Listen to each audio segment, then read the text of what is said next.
Bismillahirrahmanirrahim di halaman ke-44. Wa mimma razaqnahum yunfiqun. Adapun yang dimaksud dengan firman Allah Subhanahu wa taala wa mimma razaqnahum yunfiqun ay wa mimma atainahum wa malaknahum yatasaddaquna fi wujuhil khair, yaitu dari segala apa yang telah kami berikan kepada mereka dan kami titipkan kepada mereka. Jadi kalimatnya malakna, kami yang punya. Jadi yang punya tetap Allah. Ingat ya teman-teman sekalian, jangan merasa bahwa harta yang sekarang kita pegang, kita tabung, kita simpan, itu milik kita. Bukan, cuma titipan. Kalau milik itu kan kepunyaan. Kalau kepunyaan itu pasti lekat dengan pemiliknya, ya kan? Ya, spidol milik saya, kemana-mana pasti saya bawa. Pindah tempat saya bawa. Sekarang saya di ruangan ini mengajar. Ya, saya pulang ke rumah, saya bawa spidol saya, punya saya. Ya, kemanapun saya bawa, kemanapun saya pergi, saya beranjak, ini melekat dengan saya. Nah, yang paling menarik kata Allah, yang punya semua harta itu kata Allah, Allah, saya kata Allah. Apa buktinya? Buktinya ketika kamu pindah dari alam dunia ke alam kubur, kamu nggak bawa hartamu. Coba tunjukkan pada saya, siapa yang dikubur dengan rumah-rumahnya? Siapa yang dikubur membawa mobil-mobilnya, semua hartanya? Tunjukkan. Kalau itu milik Anda akan bawa dan melekat dengan Anda. Tapi tanda yang Allah ingin berikan langsung di hadapan kita, ainal yaqin. Ya, bukan ilmu yakin lagi, ainal yakin, dilihat di mata kita. Hakul yakin saat masuk ke alam kuburnya. Begitu Anda lihat, Anda saksikan, kita saksikan sama-sama. Bukankah saat kita sholatkan, nggak semua harta dibawa? Coba lihat, kecuali kain kafan, ya kan? Alam kubur itu pun selesai. Coba lihat. Jadi, aduh ya Allah, astagfirullah. Semoga Allah berikan petunjuk kepada kita.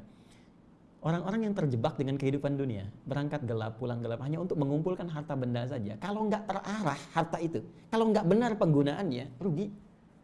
Karena cuma titipan. Dikasih modal, harta, buat beramal, buat tijarah, buat bisnis nih, supaya untung saat pulang kepada Allah dapat keuntungan. Ya, Anda dikasih modal, tapi nggak digunakan dengan baik. Alih-alih digunakan untuk berkreasi, dapat keuntungan, Anda gunakan foya-foya, sana sini, ada yang pakai judi, pakai ini, pakai itu. Habis harta, perusahaan hancur semua. Anda aja merasa nggak nikmat. Sekarang Allah kasih modal, Anda sia-siakan. Perbanyak, hitung. Alladzi jama'a mala wa 'addadah, cuma ngumpul-ngumpul, hitung, tapi nggak benar cara menyalurkannya. Pengelolaannya nggak tepat. Maka ketika pulang, nggak ada yang punya nilai. Makanya ketika bahasanya itu indah, ya, bahasa penafsirannya luar biasa nih. Apa yang kami berikan itu, wa ma'atainahum, wa malaknahum. Apa yang kami berikan kepada mereka itu, kami yang punya, dititipkan kepada mereka, sehingga mereka merasa memiliki itu. Ya, jelas ya? Baik, jadi ingat, harta titipan, ilmu titipan, kedudukan titipan, semua punya pertanggungjawaban di hadapan Allah Subhanahu wa taala. Yatasaddaquna fi wujuhil khair. Mereka menggunakan itu, ya, mereka mengelola itu pada segala hal yang baik-baik, digunakan pada yang baik. Ya, sedekah. Ya, sesuatu yang benar, sesuatu yang baik. Baik, nanti kita rinci. Wa yamudduna aydiyahum bil ihsan lil faqiri wal miskin. Kemudian mereka melebarkan tangan mereka, meluaskan pemberian mereka bil ihsan dengan cara yang baik yang diridhai Allah. Ihsan di hadis Muslim, nomor hadis ke-8 disebutkan an ta'budallah, kembali ibadah, visi hidup kita yang tadi saya jelaskan. An ta'budallaha ka'annaka tarahu fa illam takun tarahu fa innahu yarak. Engkau menjadikan aktivitasmu sebagai ibadah. Nah, sekarang itu komitmen kita, visi kita, misi kita, hidup kita di situ. Kita dititipkan harta, bagaimana caranya harta jadi ibadah? Diberikan kepada istri, dikelola di rumah tangga jadi ibadah. Diberikan kendaraan, kendaraan jadi ibadah. Diberikan sepeda, sepeda mengantarkan pada ibadah. Diberikan mobil, mobil mengantarkan pada ibadah. Diberikan pakaian, pakaian digunakan untuk ibadah. Buka lemari pakaian Anda. Dari sekian pakaian yang telah dikoleksi, berapa di antara pakaian yang belum pernah dipakai ibadah? Jangan-jangan ada yang belum pernah dipakai sholat. Lihat koleksi alas kaki Anda, sepatu, sendal yang sudah dipakai kondangan, dipakai setahun sekali, pernah nggak dipakai ke majlis ta'lim, dipakai menunaikan ibadah, pakai ke masjid, lihat, itu akan dihisab. Jelas? Baik, jadi segala hal jadikan sebagai ibadah dan lakukan semua karena Allah, seakan-akan ya kita sadar Allah mengawasi kita walaupun kita tak mampu melihatnya. Ya, anta'budallaha ka'annaka tarahu fa illam takun tarahu fa innahu yarak. Ilal faqiri wal miskin, kepada orang yang membutuhkan, baik dalam kalangan yang sangat membutuhkannya ataupun yang punya keterbatasan, dia punya pekerjaan tapi tak mampu memenuhi hajat hidupnya. Sekarang dirinci. Warizqu 'inda jumhuril ulama. Adapun pengertian rizki ini. Ya, wa mimma razaqnahum. Sebelum kita masuk ke infak, kita terangkan rizki dulu. Dari sebagian rizki, dari rizki yang banyak yang kami berikan, kami titipkan kepada mereka, itu mereka infakkan. Apa itu rizki? Wa rizqu 'inda jumhuril ulama. Adapun yang dimaksud dengan rizki menurut pemahaman mayoritas ulama, ma salaha lil intifa' bihi halalan kana aw harama. Baik. Ma salaha lil intifa' bihi. Segala yang baik untuk dimanfaatkan. Jadi luas nih, ini masih luas. Ya. Halalan kana aw haraman. Fokus. Segala yang baik untuk dimanfaatkan. Ma salaha lil intifa' bihi.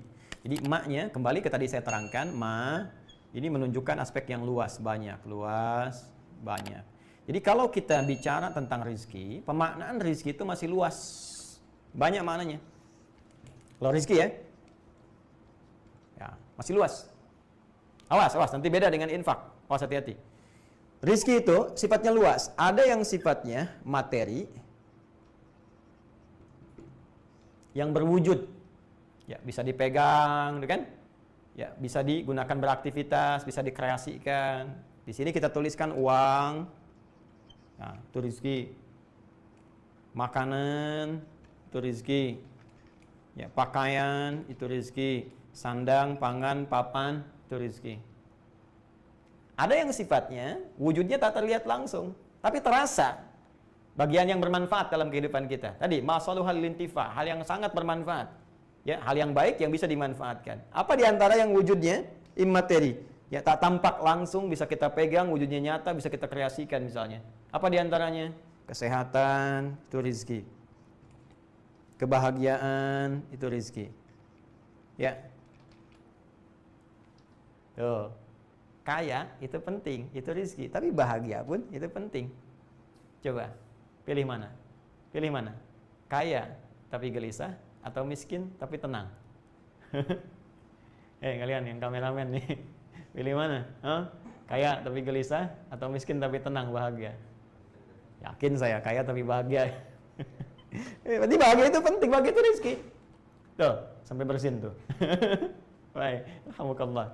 Baik, teman-teman nih, sehat tuh, tapi gelisah atau sakit tapi tenang?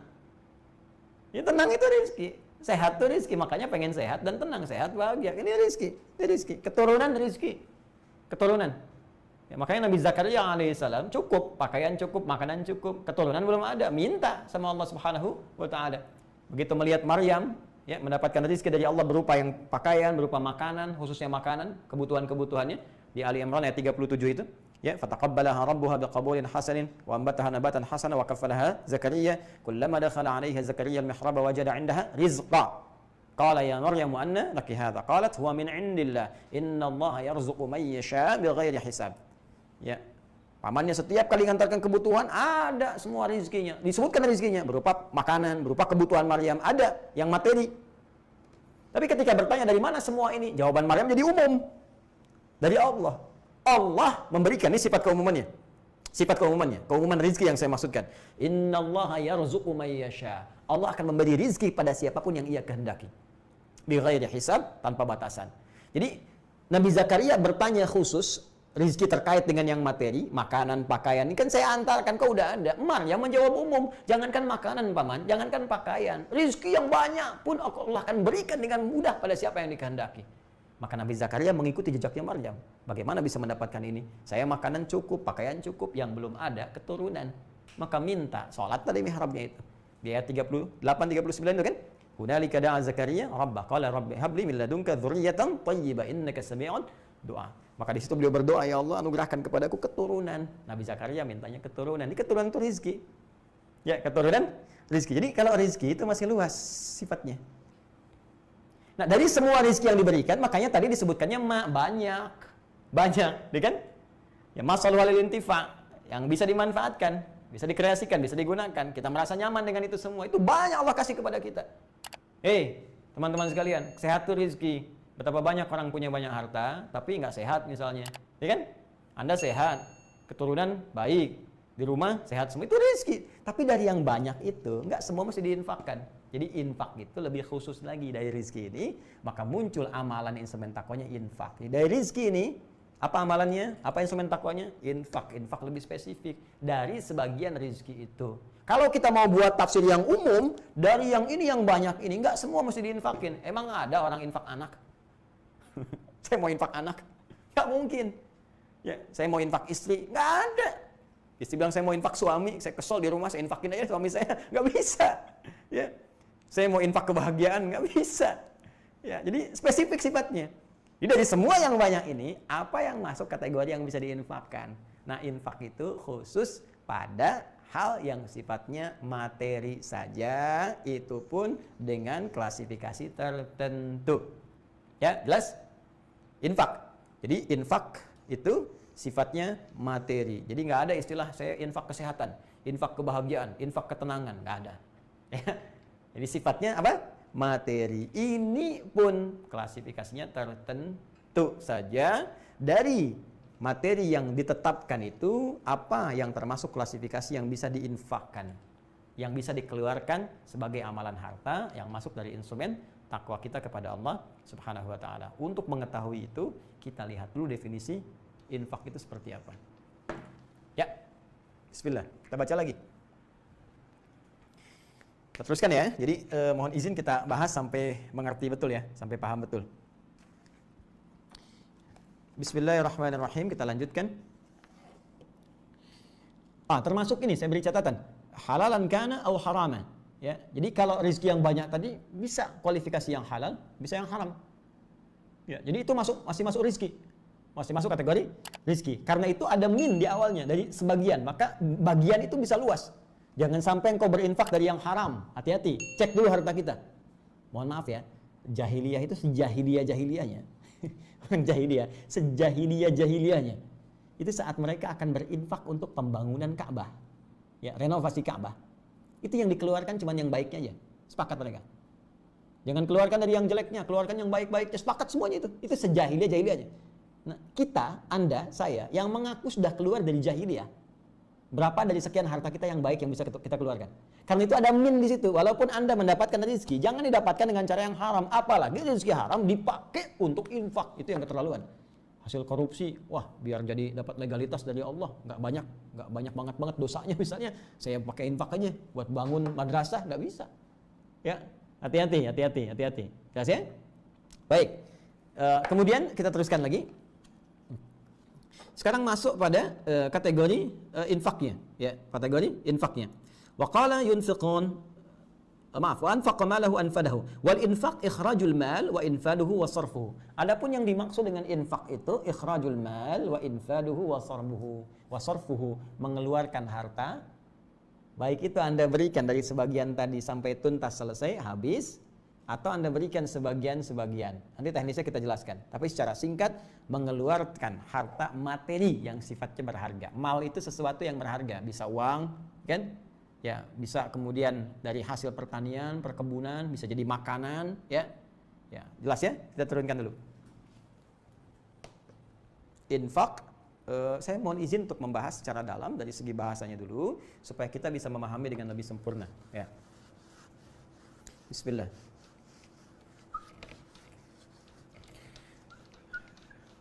Teman-teman sekalian, mohon maaf sekali, saya tidak bermaksud untuk menggurui, hanya ingin berbagi saja apa yang saya pelajari. Jadi nanti kalau ada kekurangan Anda boleh lengkapi, ya. Kalau ada yang salah boleh dikoreksi juga, dan sehingga kita bisa terkontrol pembahasannya dan belajar dengan cara yang benar. Jadi yunfiqun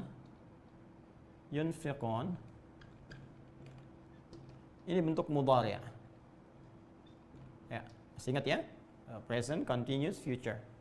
Keberlangsungan, keberlanjutan. Kata dasarnya, kata kerja dasarnya dari anfaqa yunfiqu. Anfaqa yunfiqu, infaq.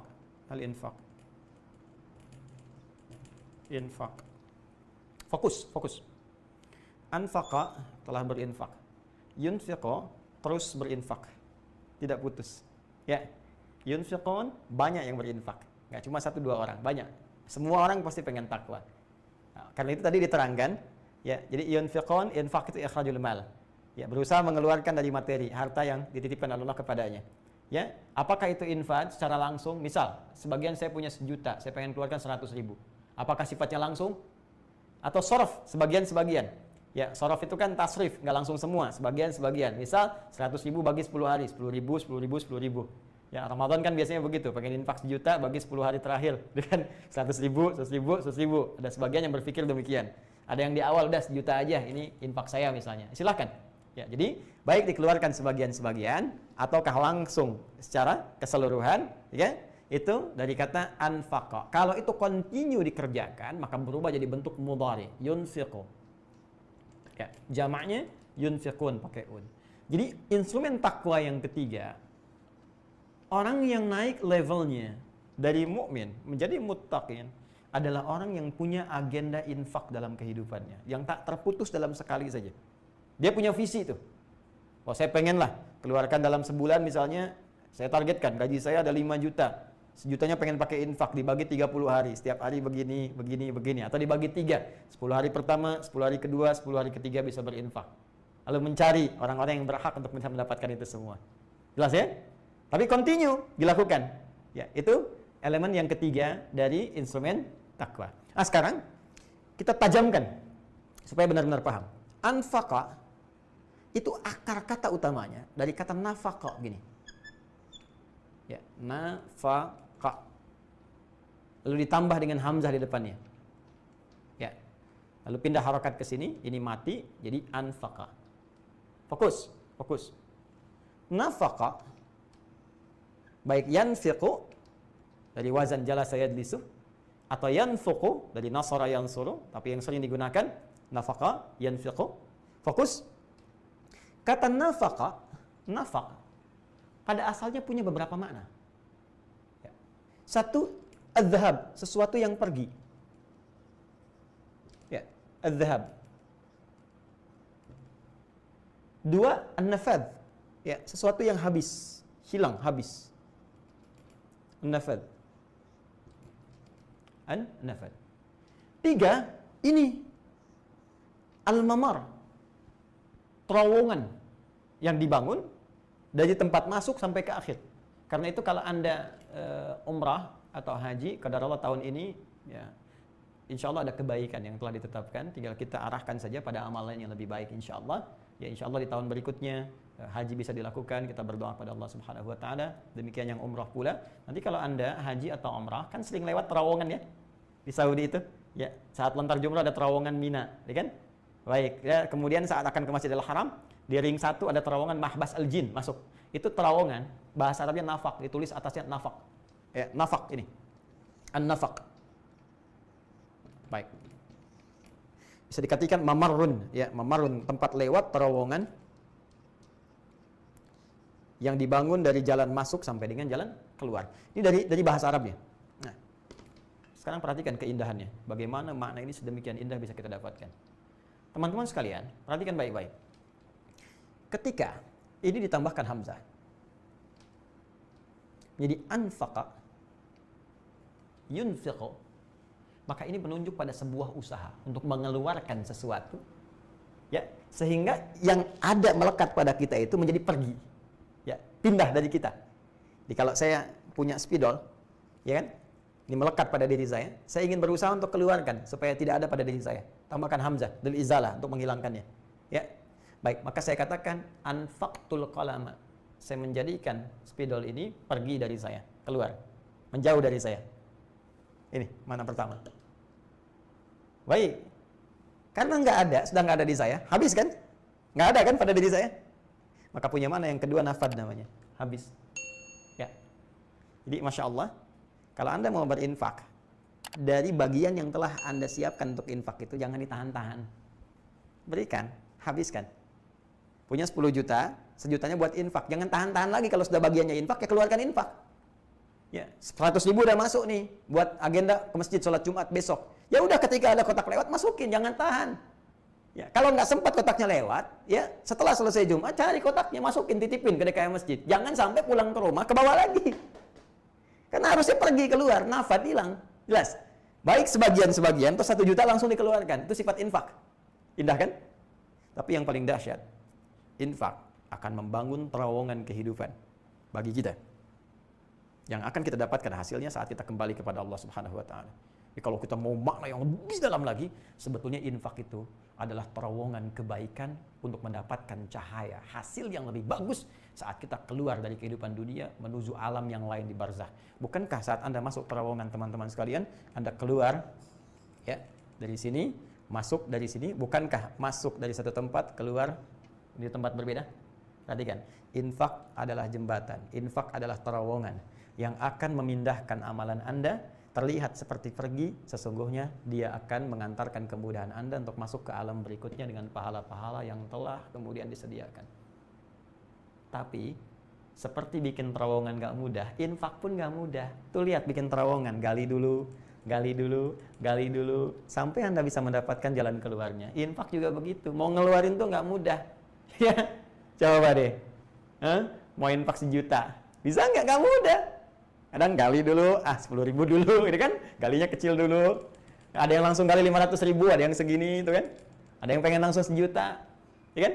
1 juta itu, bagi orang yang punya penghasilan 5 juta, terasa besar. Tapi yang punya 1 triliun, infak 1 juta, itu nggak ada apa-apanya, kawan. Coba saya tanya nih, Anda yang teman-teman, numpang makan di Indonesia, numpang cari kerja di Indonesia, sampai dikatakan, ini triliuner, hartanya banyak. Di situasi sekarang, berapa yang Anda bisa keluarkan? Hah? Mana kehebatan yang bisa kita kerjakan untuk bangsa kita? Mana kaidah infaknya? Ya, seharusnya Anda muncul saat ini. Saya 500 miliar. Saya 300 miliar. Ya, bekerja di Indonesia, ngambil hasil dari Indonesia. Sekarang Indonesia butuh Anda. Ada 3 ibu yang kita mesti berbakti. Ibu yang melahirkan kita. Surga terletak dalam bakti kepadanya. Ibunda kita Ummul Mukminin, istri Rasulullah SAW. Ya, sudah tidak ada saat ini cara berbakti kita menjaga kehormatannya. Menjalankan apa yang telah diajarkan oleh mereka sebagai petunjuk dari Rasulullah SAW. Ibunda kita. Dan ibu kita yang ketiga, ibu pertiwi kita. Tempat kita bernaung, tempat kita berpijak. Sekarang ibunda kita sedang sakit. Maka anak-anaknya harus membantu kembali. Anak-anak ibu pertiwi sekarang sudah ada yang jadi pejabat, jadi presiden, jadi menteri, jadi jenderal, jadi pengusaha hebat. Ya, Allahu Akbar. Kenapa kita tidak bersatu membantu ibu kita untuk sehat kembali? Ayo kita bangun. Sehatkan ibunda kita. Jangan sampai harta-harta ibu diambil oleh orang-orang lain. Jangan sampai harta ibu dikuras oleh orang lain. Jangan sampai kita membuat ibu semakin sakit dengan berselisih, bertengkar. Kita punya dasar, punya falsafah. Nilai ketuhanan ada, ketuhanan yang Maha Esa. Nilai kemanusiaan ada, kemanusiaan yang adil dan beradab. Persatuan kita harus satukan. Persatuan Indonesia. Kerakyatan dipimpin oleh hikmat, bijaksana dalam permusyawaratan perwakilan, keadilan sosial bagi seluruh rakyat Indonesia. Itu falsafah kehidupan kita berbangsa bernegara. Nilai syariat hadir di dalamnya. Ibu kita sekarang sedang sakit, apa yang bisa kita kerjakan? Mohon maaf, saya ingin mengingatkan, karena sifat negarawan itu dibutuhkan dalam kondisi kritis seperti saat ini. Orang hebat itu muncul di kala ada musibah. Ya. Dan orang-orang yang cuma numpang kehidupan atau bahkan mencari hal-hal yang buruk dalam kehidupan akan kelihatan seperti dalam situasi seperti saat ini. Maka semoga kita diberi petunjuk, semoga Allah menyatukan kita semua, menjauhkan dari perpecahan, bersatu untuk kita membangun negeri kita. Dan bagi orang Islam, satu penting yang harus dijaga, niatkan semua sebagai ibadah karena Allah Subhanahu wa taala. Itu yang akan meringankan hisab kita di hadapan Allah. Ya, mohon izin sekali lagi saya mengingatkan karena sayang saya, cinta saya kepada Ibu Pertiwi sebagai bagian dari tugas kita untuk berkhidmat demi ibadah kepada Allah Subhanahu wa taala. Maka ini teman-teman sekalian, kita bangun terowongan kehidupan kita. Mumpung Allah titipkan, kalau sudah nggak dititipkan nggak bisa lagi, ya kan? Nah sekarang kalau sudah paham, inilah filsafatnya infak itu. Jadi infak terlihat seperti membuat harta kita pergi, terlihat seperti habis harta kita, tapi sesungguhnya hakikat dari ini semua sedang membangun terowongan yang bisa memudahkan dan melancarkan aktivitas kita sampai kita kembali kepada Allah di alam barzakh itu. Karena itu nanti kita akan teruskan orang-orang yang infak ini, Allah akan berikan kelancaran aktivitasnya 700 kali paling minimal dibandingkan dengan orang-orang yang beraktivitas biasa saja. Silahkan cek teman-teman, sholat itu hasanah, pahalanya dapat 10. Ya, Quran surah ke-6 ayat 160. Man jaa bil hasanati falahu asyru amsalihha. Siapa yang mengerjakan perbuatan hasanah, dia mendapat 10 kebaikan nilainya. Baik, salat disebut hasanah. Quran surah ke-11 ayat 114. Aqimis salata tarafain nahar wa zulafan minal lail. Innal hasanati yudhibnas sayyi'at. Salat disebut hasanah. Jadi kalau kita mengerjakan salat, pahalanya 10. Berjamaah naik 27 derajat. Kan? Di masjid tambah lagi 25. Sekarang sudah mulai dibuka, tambah 25 kebaikan. Ini sampai 27 paling banyak. Infak, Allahu Akbar. Quran surah kedua ayat 261, paling kiri agak ke atas. Mathalul ladzina yunfiquna amwalahum fi sabilillah kamathali habbatin ambatat sab'a sanabil fi kulli sumbulatin mi'atu habbah. Wallahu yudha'ifu liman yasha' wallahu wasi'un 'alim. Perumpamaan orang infak di jalan Allah, lakukan karena Allah. niatkan sebagai ibadah. Infak pada keluarga niatkan sebagai ibadah. Ya, infak dalam kehidupan berbangsa niatkan sebagai ibadah. Infak untuk pendidikan niatkan sebagai ibadah. Karena Allah Subhanahu wa taala, setiap satu yang kita keluarkan, 1 rupiah nilainya kali 7 kali 100, paling minimal 700 kali lipat. Balik. Paling minimal. Kalau hitung-hitungan. Kalau nggak berhitung, wallahu yudha'ifu liman yasha, Allah akan lipat gandakan pada siapa yang dikehendaki tanpa batas. Tanpa batas. Ini bisa jadi aktiva. Nanti kita lihat setelah melewati terowongan dunia, di alam kubur tampak nih, sebelum wafat, sakaratul maut ditampakkan nih pahala infak yang banyak. Nanti saya cerita kisah-kisah yang sangat luar biasa. Ya. Ada lagi, ini balik nih, untuk kemudahan dalam kehidupan di sini.